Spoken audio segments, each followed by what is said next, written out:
Ganeshpeth police station या ठिकाणी अपराध क्रमांक 122 कलम 303(2) भारतीय न्याय संहिता अन्वये एक अपराध दाखल होता। यामध्ये प्रमोद नानाजी देवगिरकर हे तक्रारदार आहेत। तक्रारदार यांचं ज्वेलरीचं दुकान आहे आणि देवगिरकर ज्वेलर्स म्हणून त्यांनी हिंगणघाट या ठिकाणी त्यांचं स्वतःचं दुकान आहे। परंतु ते मागच्या 20 वर्षापासून नागपूर येथील रमेश ज्वेलर्स बडकत चौक या ठिकाणावरून ते दागिने खरेदी करतात आणि ते त्यांच्या हिंगणघाट येथील दुकानात त्याची विक्री करतात। ते दिनांक 28 मार्च रोजी त्यांनी नेहमीप्रमाणे या दुकानातून खरेदी केली आणि ते दागिने घेऊन रिक्षाने ते बसमध्ये बसण्याकरता जात होते। दरम्यानच्या या प्रवासामध्ये एक महिला त्यांच्याबरोबर बसली आणि ज्या वेळेला ते बसमध्ये बसले आणि बसमधून बसल्यानंतर थोड्या वेळाने त्यांनी बॅग उघडून बघितले। त्यांचे जे दागिने होते ते दागिने त्यांना त्या बॅगमध्ये आढळून आलेले आहे। त्यांच्या दागिन्याची चोरी झाली हे लक्षात आल्यानंतर त्यांनी गणेशपेठ पोलीस स्टेशन येथे येऊन गुन्हा दाखल केला होता।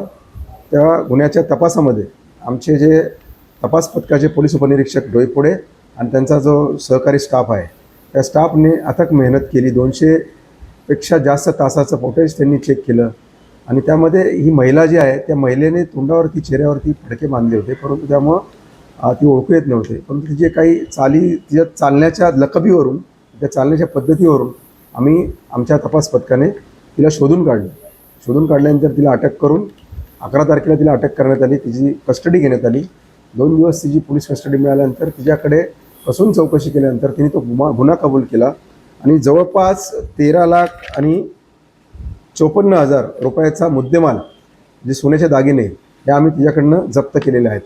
153 ग्रॅम सोन्याचे दागिने आम्ही तिच्याकडनं जप्त केलेले आहेत। ही कामगिरी आमच्या तपास पथकाचे पोलीस उपनिरीक्षक डोईफोडे तसेच विशेष असं पवन मालखेडे, वैभव यादव, दलित लोखंडे, समीर शेख, सागर धवन, मेघा चारपे आणि सुमेध नीतनवरे आणि आरती राठोड या आमच्या स्टाफने ही कामगिरी केलेली आहे।